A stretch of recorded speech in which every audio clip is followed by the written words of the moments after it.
برادران اسلام، السلام علیکم ورحمۃ اللہ وبرکاتہ۔ الحمد للہ الذی ابدأ الافلاک والارضین والصلاة والسلام علی من کان نبیا وآدم بین الماء والطین وعلی آلہ واصحابہ اجمعین، اما بعد فاعوذ باللہ من الشیطان الرجیم، بسم اللہ الرحمن الرحیم۔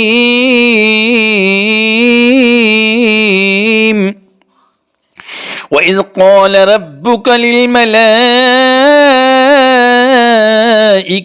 إِنِّي جَاعِلٌ فِي الْأَرْضِ خَلِيفَةً صدق اللہ العظیم وصدق رسولہ النبی الامین الکریم، ونحن ولا ذلك لمن الشاہدین والشاکرین والحمد للہ رب العالمین۔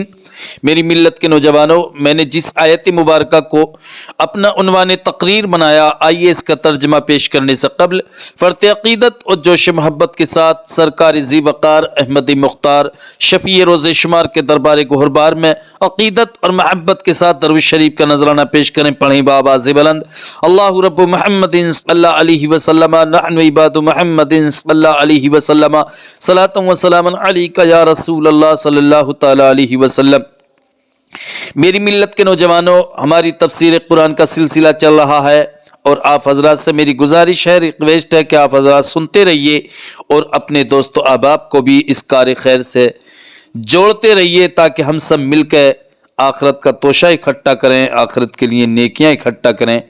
تو آج میں نے جس آیت مبارکہ کو اپنی تفسیر کا عنوان بنایا، اس میں پروردگار عالم ارشاد فرماتا ہے وَإِذْ قَالَ رَبُّكَ لِلْمَلَائِكَةِ۔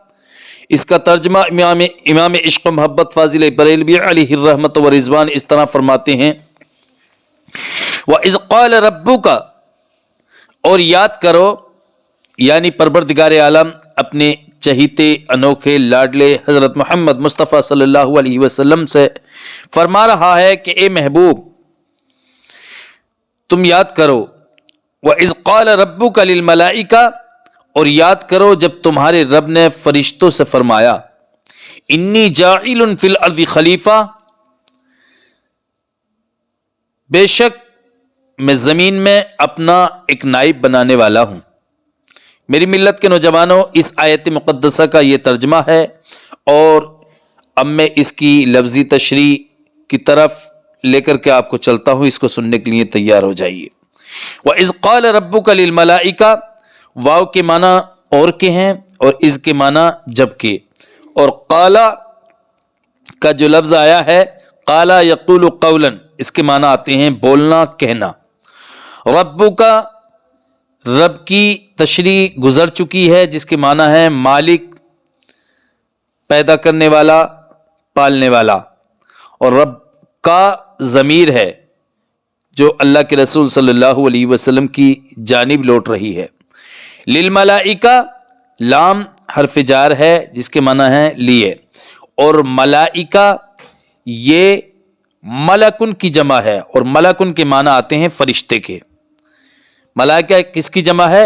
ملکن کی، اور ملکن کے معنی فرشتے کے آتے ہیں، اس کے معنی فرشتے کے ہیں، تو ان کے معنی ہوئے یعنی فرشتوں سے کہا انی جاعل فی الارض خلیفہ، انی مانے بے شک، بے شک میں، جاعل یہ جعلا یجعلو جعلن سے آیا ہے، بنانا اور پیدا کرنے کے معنی میں۔ جاعل یہ اسم فاعل کا صیغہ ہے، میں بنانے والا ہوں۔ فی الارض، فی حرف جار ہے جس کے معنی ہے میں، اور الارض یہ زمین کے معنی میں ہے اور اس کی جمع ہے اراد۔ خلیفہ یہ خلفن سے بنا ہے، اور خلفن کے معنی آتے ہیں پیچھے اور پیٹ، تو خلیفہ کے معنی ہوئے پیچھے آنے والا یعنی نائب۔ تو اس کی یہ لفظی تشریح ہوئی، اب اس کی تفسیر سننے کے لیے آپ حضرات تیار ہو جائیے۔ فرشتے کی حقیقت، یعنی اس میں رب نے فرمایا ہے وَإِذْ قَالَ رَبُّكَ لِلْمَلَائِكَةِ، یعنی اے محبوب یاد کرو جب تمہارے رب نے فرشتوں کو حکم دیا انی جاعل فی الارض خلیفہ، کہ بے شک میں زمین میں اپنا نائب بنانے والا ہوں۔ تو آج کی میری اس تفسیر میں، آج کے اس بیان میں بڑی اہم باتوں کا بیان ہوگا، بڑی اہم باتیں ذکر ہوں گی. اگر غور سے سنیں گے تو آپ کی معلومات میں بے حد اضافہ ہوگا، بے انتہا اضافہ ہوگا. لیکن شرط یہ ہے کہ آپ ایک بار سنیں، ایک بار بھی سمجھ میں نہ آئے تو دوبارہ سنیں. فرشتوں کا خاص کر اس میں ذکر ہے، ملائکہ کا. فرشتے کی حقیقت کیا ہے؟ یہ نوری جسم ہے. فرشتے یہ نوری جسم ہیں، مختلف شکل بدل سکتے ہیں. اللہ نے ان کو وہ پاور، وہ قوت، وہ طاقت عطا فرمائی ہے کہ یہ مختلف شکلیں بدل سکتے ہیں. بہت طاقتور ہیں، عالم ملکوت میں سے ہیں.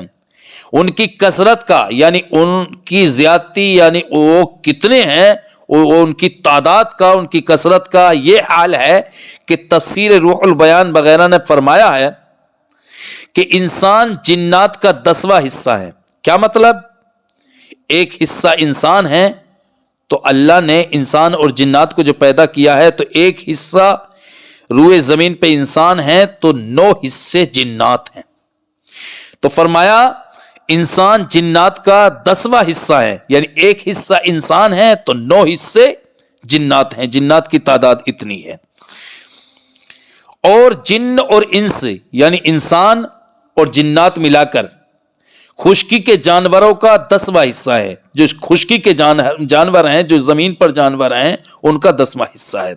تو بیان فرمایا تفسیر روح البیان نے کہ انسان جنات کا 10واں حصہ اور جن و انس خشکی کے جانوروں کا 10واں حصہ، اور یہ سب مل کر پرندوں کا 10واں حصہ، اور یہ سب مل کر دریائی جانوروں کا 10واں حصہ. غور سے سنیں تو بات سمجھ میں آئے گی. پہلے بتا چکا ہوں کہ جیسے انسان ایک حصہ ہیں تو جنات 9 حصہ ہیں. پھر اسی کی تعداد بیان کی جا رہی ہے کہ انسان جنات کا 10واں حصہ ہے اور جن و انس خشکی کے جانوروں کا 10واں حصہ ہے، اور یہ سب مل کر پرندوں کا 10واں حصہ ہیں، اور یہ سب مل کر دریائی جانوروں کا 10واں حصہ ہیں، اور یہ سب مل کر زمین کے فرشتوں کا 10واں حصہ ہے. کیونکہ زمین پر بھی فرشتے ہیں. اللہ نے زمین پر بھی فرشتوں کو آباد فرمایا ہے. اس کی ڈیٹیل میں آگے بتاؤں گا، اس کی تفصیل. اور یہ سب مل کر پہلے آسمان کے فرشتوں کا 10واں حصہ ہے. یعنی پہلے آسمان پر جو فرشتے ہیں ان کی تعداد اتنی ہے کہ ان کی جتنی میں نے ذکر کی، ان سب کو اکٹھا کیا جائے تو یہ ایک حصہ اور وہ 9 حصے یعنی 10واں حصہ ہے. یہ سب مل کر پہلے آسمان کے فرشتوں کا 10واں حصہ ہے، اور وہ سب مل کر دوسرے آسمان کے فرشتوں کا 10واں حصہ ہے. 7ویں آسمان تک یہ ترتیب ہے، یعنی پہلے آسمان سے لے کے 7ویں آسمان تک یہی ترتیب چلی گئی ہے. پھر یہ تمام مخلوقات کرسی کے فرشتوں کے مقابلے میں بہت کم ہیں. جو کرسی ہے، پروردگار عالم نے کرسی کو پیدا فرمایا ہے، اس کے مقابلے میں یہ بہت کم ہے. وہ سب مل کر عرش اعظم کے ایک پردے کے فرشتوں کے مقابلے میں، سمجھ میں آئی؟ عرش اعظم جو پروردگار عالم نے پیدا فرمایا. خیال رہے کہ عرش اعظم کے 6 لاکھ پردے ہیں. کتنے پردے ہیں عرش اعظم کے؟ عرش اعظم کے 6 لاکھ پردے ہیں، اور ہر پردے پر اسی قدر ملائکہ ہیں یعنی فرشتے ہیں. پھر یہ تمام مخلوق ان فرشتوں کے مقابلے میں جو عرش اعظم کے آس پاس گھومتے رہتے ہیں ایسے ہیں جیسے دریا کے مقابلے میں قطرہ. اللہ اکبر. ان کی تعداد رب ہی جانتا ہے. ان کی تعداد پروردگار عالم جانتا ہے یا اس کے رسول جانتے ہیں. یہ تمام فرشتے رب کے مطیع بندے ہیں. یہ تمام فرشتے کیا ہے؟ رب کے فرما بردار بندے ہیں، اور ہر دم اس کی عبادت میں مشغول رہنے والے ہیں. جس سے معلوم ہوا کہ سب سے بڑی مخلوق فرشتے ہی ہیں. سب سے بڑی تعداد میں جو پروردگار عالم نے مخلوق پیدا فرمائی ہے وہ فرشتے ہی ہیں. قرآن کریم بھی فرما رہا ہے وَمَا يَعْلَمُ جُنُودَ رَبِّكَ إِلَّا هُوَ، یعنی رب کے لشکروں کو وہی جانتا ہے، پروردگار عالم ہی جانتا ہے. اس جگہ تفسیر کبیر اور روح البیان نے فرمایا کہ حضور صلی اللہ علیہ وسلم، بڑی اہم بات بتانے کے لیے جا رہا ہوں، بہت غور سے سنیں. تفسیر روح البیان نے فرمایا کہ حضور صلی اللہ علیہ وسلم نے معراج میں ایک جگہ فرشتوں کی قطاریں جاتی ہوئی دیکھی. جب اللہ کے رسول صلی اللہ علیہ وسلم معراج کی رات تشریف لے گئے اپنے رب سے ملاقات کے لیے, تو اللہ کے رسول جبرائیل کی مائیت میں تھے. تو اللہ کے رسول صلی اللہ علیہ وسلم نے فرشتوں کی ایک قطار دیکھی جو جا رہی تھی. جبرائیل علیہ السلام سے پوچھا حضور نے کہ یہ کہاں جا رہے ہیں, یعنی یہ تمام فرشتے کہاں جا رہے ہیں؟ جبرائیل نے عرض کیا کہ میں تو جب سے پیدا ہوا ہوں. جبرائیل عرض کر رہے ہیں میں تو یا رسول اللہ میں تو جب سے پیدا ہوا ہوں اس قطار کو ایسے ہی دیکھا, میں نے اس قطار کو اسی طرح روا دوا دیکھا, مجھ کو خبر ہی نہیں کہ کہاں سے آ رہے ہیں اور کہاں جا رہے ہیں. اللہ اکبر, کتنی بڑی مخلوق ہے فرشتے اللہ کی. ہاں جو فرشتہ ایک بار گزر جاتا ہے, اللہ اکبر. جبرائیل کہہ رہے ہیں یا رسول اللہ اتنا جانتا ہوں, ہاں جو فرشتہ ایک بار گزر جاتا ہے دوبارہ لوٹ کر نہیں آتا. فرمایا چلو ان سے پوچھیں. آقا نے ارشاد فرمایا جبرائیل چلو ان سے پوچھتے ہیں. چنانچہ ان میں سے ایک سے سوال کیا گیا کہ تیری عمر کتنی ہے؟ اس نے جواب دیا مجھے خبر نہیں. اس فرشتے نے جواب دیا مجھے خبر نہیں. ہاں اتنا جانتا ہوں, وہ فرشتہ کہہ رہا ہے کہ مجھے خبر نہیں میری عمر کتنی ہے. ہاں اتنا جانتا ہوں کہ رب تعالی ہر 4 لاکھ سال کے بعد, اللہ اکبر, ایک تارا پیدا فرماتا ہے. کتنے سال کے بعد؟ ہر 4 لاکھ سال کے بعد ایک تارا پیدا فرماتا ہے. اور میں نے 4 لاکھ تارے پیدا ہوتے ہوئے دیکھے ہیں. اللہ اکبر, اس فرشتے کی عمر کتنی لمبی ہے. ملائکہ کی قسمیں, فرشتے چند قسم پر ہیں جن کا ذکر قرآن میں آ رہا ہے. ایک عرش کے اٹھانے والے, دوسرے عرش اعظم کے گرد گھومنے والے, تیسرے جلیل القدر ملائکہ جیسے جبرائیل اور میکائیل, چوتھے جنت کے فرشتے, پانچویں جہنم کے جن کے سردار کا نام مالک ہے, دیگر فرشتوں کا نام زبانیہ ہے, چھٹے وہ فرشتے جو انسانوں کی حفاظت کے لیے مقرر کیے گئے, ساتویں اعمال نامہ لکھنے والے فرشتے جنہیں کرامن کاتبین کہتے ہیں, اور آٹھویں وہ فرشتے جن کے سپرد دنیا کے انتظامات ہیں. پھر ان کی بہت سی قسمیں ہیں, بعض پانی برسانے والے فرشتے, بعض رحم میں بچہ بنانے والے فرشتے, اور بعض مصیبت کے وقت انسانوں کی مدد کرنے والے فرشتے وغیرہ وغیرہ. اسی جگہ تفسیر کبیر نے سیدنا عبداللہ ابن عباس سے روایت کی ہے کہ جو شخص کسی جنگل میں پھنس جائے تو اس طرح آواز دے اعینونی عباد اللہ یرحمکم اللہ, یعنی اے اللہ کے بندو میری مدد کرو. اس سے معلوم ہوا کہ اللہ کے بندوں کو مصیبت کے وقت پکارنا سنت صحابہ کرام ہے. فرشتوں کی صفات کیا ہیں؟ فرشتوں کی صفات بھی سنتے چلیے. یہ تو تعداد سنی کہ فرشتوں کی تعداد کتنی ہے, اب فرشتوں کی صفت کیا ہے ان کو بھی سنیے. نمبر 1 فرشتے کی صفت, فرشتے اللہ اور رسول کے درمیان واسطہ ہیں.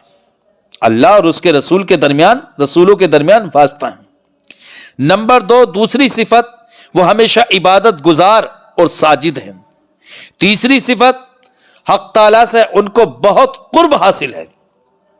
چوتھی صفت فرشتے کی, وہ معصوم ہیں کہ کبھی حق تعالیٰ کی نافرمانی نہیں کر سکتے.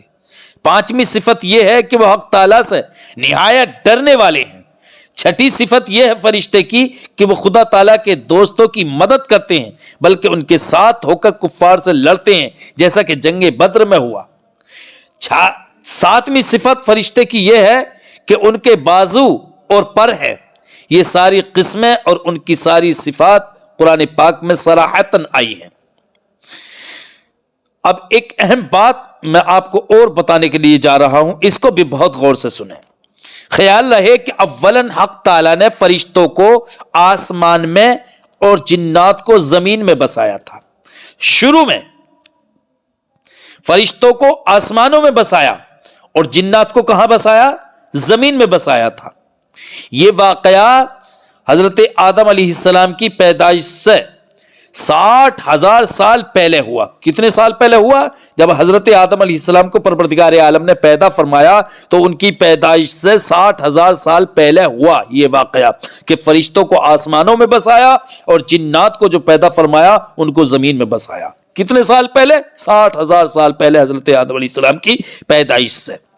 یہ جنات زمین میں 7,000 سال تک آباد رہی. کتنے سال تک؟ 7,000 سال تک آباد رہی. پھر ان کا آپس میں بغض، حسد شروع ہوا. چنانچہ انہوں نے آپس میں خوب جنگ، خوب خون ریزیاں کی. اس وقت تک ابلیس، جس کا نام عزازیل تھا، بہت مقبول بارگاہ الہی تھا. یعنی جب یہ خون ریزیاں کرتے تھے جن، تو ابلیس جو ہے جس کا نام عزازیل تھا، یہ مقبول بارگاہ الہی تھا، اللہ کا مقبول تھا، اللہ کی بارگاہ کا مقبول تھا. اور تمام ملائکہ میں بڑا عالم، یعنی معلم الملائکہ، فرشتوں کا ٹیچر تھا. یہ بڑا عالم اور عابد. اس کو حکم ہوا کہ اپنے ساتھ فرشتوں کی ایک جماعت لے. اللہ نے حکم فرمایا ابلیس کو کہ جس وقت یہ فرشتوں کو سکھایا کرتا تھا، فرشتوں کا ٹیچر تھا اور بہت بڑا عابد تھا اور اللہ کی بارگاہ کا مقبول تھا، اور اس وقت اس کا نام عزازیل تھا. اللہ نے اس کو حکم دیا کہ اپنے ساتھ عزازیل، اپنے ساتھ فرشتوں کی ایک جماعت لے جا اور جنات کو زمین سے نکال کر ان کو جزیروں اور پہاڑوں میں آباد کر دے. یعنی جنات جو زمین پر آباد تھے اور انہوں نے قتل اور غارت گری اور خون ریزیاں شروع کر دی، تو اللہ نے عزازیل کو، جو ابلیس کا نام تھا، یہ بہت بڑا عابد تھا، فرشتوں کا ٹیچر تھا، اس کو آرڈر کیا، اس کو حکم دیا کہ اے عزازیل، تو اپنے ساتھ فرشتوں کی ایک جماعت لے جا اور جنات کو زمین سے نکال کر ان کو جزیروں اور پہاڑوں میں آباد کر دے، ہٹا دے زمین سے. چنانچہ ابلیس نے ایسا ہی کیا. جو فرشتے کہ ابلیس کے ساتھ آئے تھے، فرشتے ابلیس کے ساتھ جو آئے تھے، وہ اس زمین پر آباد کر دیے گئے، ان کو اس زمین پر آباد کر دیا گیا. لہذا اب فرشتوں کے 2 حصے ہو گئے. فرشتوں کے کتنے حصے ہو گئے؟ 2 حصے، ایک زمین والے اور ایک آسمان والے. یعنی پروردگار عالم نے اولن تو سارے فرشتوں کو آسمانوں میں رہنے کا حکم دیا تھا، آسمانوں میں آباد کیا تھا، اور جنات کو جو پیدا کیا تھا ان کو زمین پر رہنے کا حکم دیا تھا. لیکن جب جنات نے زمین میں فساد برپا کیا، خون ریزیاں کی، تو عزازیل کو فرشتوں کی ایک جماعت لے کر کے بھیجا اور حکم فرمایا کہ ان کو نکال کے زمین سے جزیروں میں اور پہاڑوں میں آباد کر دیں. تو ابلیس نے ایسا ہی کیا. تو جو فرشتے ابلیس کے ساتھ آئے تھے ان کو اس زمین پہ آباد کر دیا. لہٰذا اب فرشتوں کے 2 حصے ہو گئے، ایک زمین والے اور ایک آسمان والے. حق تعالیٰ نے اس خدمت کے انعام میں، یعنی جو ابلیس نے، عزازیل نے یہ خدمت کی کہ ان کو زمین سے ہٹا کے جنات کو جزیروں میں اور ان کو پہاڑوں میں پناہ گزی کر دیا، ان کو وہاں آباد کر دیا. تو اس نے یہ خدمت کی، تو پروردگار عالم نے اس خدمت کے انعام میں اس کو انعام دیا. کس کو؟ ابلیس کو. ابلیس کو زمین اور پہلے آسمان کی بادشاہت دے دی. زمین کی بادشاہت ابلیس کو دے دی اور پہلے آسمان کی بادشاہت اس کو دے دی. کس کو؟ ابلیس کو. اور جنت کے خزانے عطا فرمائے. اس کو جنت کے خزانے بھی عطا فرما دیے. ابھی انسان پیدا نہیں ہوا، حضرت آدم علیہ السلام کو پیدا نہیں فرمایا ابھی. سمجھ میں آئی؟ تو اس کو اس خدمت کے انعام میں پروردگار عالم نے زمین کی بادشاہت اور پہلے آسمان کی بادشاہت اور جنت کے خزانے عطا فرما دی. لہٰذا یہ کبھی زمین میں عبادت کرتا ابلیس، کبھی آسمان میں، کبھی جنت میں. اس کے عروج اور ترقی نے اس کے دل میں فخر پیدا کیا، گھمنڈ پیدا کر دیا. وہ گھمنڈی ہو گیا، وہ فخر کرنے لگا کہ میں تو زمین کا بادشاہ بن گیا، میں تو پہلے آسمان کا بادشاہ بن گیا، اور میں تو جنت کے خزانوں کا مالک ہو گیا. انہوں نے فخر کرنا شروع کر دیا اس نے، اور وہ سوچنے لگا کہ میں تمام ملائکہ سے افضل ہوں. اب اس کے دل و دماغ میں یہ بات آ گئی کہ اب تو میں تمام ملائکہ سے افضل ہوں، زمین کا بادشاہ ہوں، پہلے آسمان کا بادشاہ ہوں، جنت کے خزانے میرے ہاتھوں میں، سب سے افضل ہوں. اتنا واقعہ خیال رہے، یہ آئندہ تفسیر میں کام آئے گا. آئندہ جب تفسیر ہوگی انشاءاللہ اس کے کام میں آئے گا. اس کو ذہن میں رکھیں. اس میں اختلاف ہے کہ حضرت آدم کی آمد کی خبر کن فرشتوں کو دی گئی تھی, زمین کے فرشتوں کو یا آسمان کے فرشتوں کو؟ آیا سب کو یا بعض کو؟ بعض فرماتے ہیں کہ صرف زمین کے رہنے والوں کو ہی خبر دی گئی تھی. میری ملت کے نوجوانوں, اللہ عز و جل ارشاد فرماتا ہے وَإِذْ قَالَ رَبُّكَ لِلْمَلَائِكَةِ إِنِّي جَاعِلٌ فِي الْأَرْضِ خلیفہ, اور یاد کرو جب تمہاری رب نے فرشتوں سے فرمایا میں زمین میں اپنا نائب بنانے والا ہوں. تو میری ملت کے نوجوانوں, یہ اس آیت مقدسہ کا ترجمہ اور اس کی لفظی تشریح اور یہ اس کی تفسیر تھی. اب میں اللہ کی بارگاہ میں دعا کرتا ہوں پروردگارا تو ہماری اس تفسیر کو, اس بیان کو اپنی بارگاہ میں قبول و مقبول فرما. استغفر اللہ ربی من کل ذنب و اتوب الیہ وما علینا الا البلاغ المبین. السلام علیکم.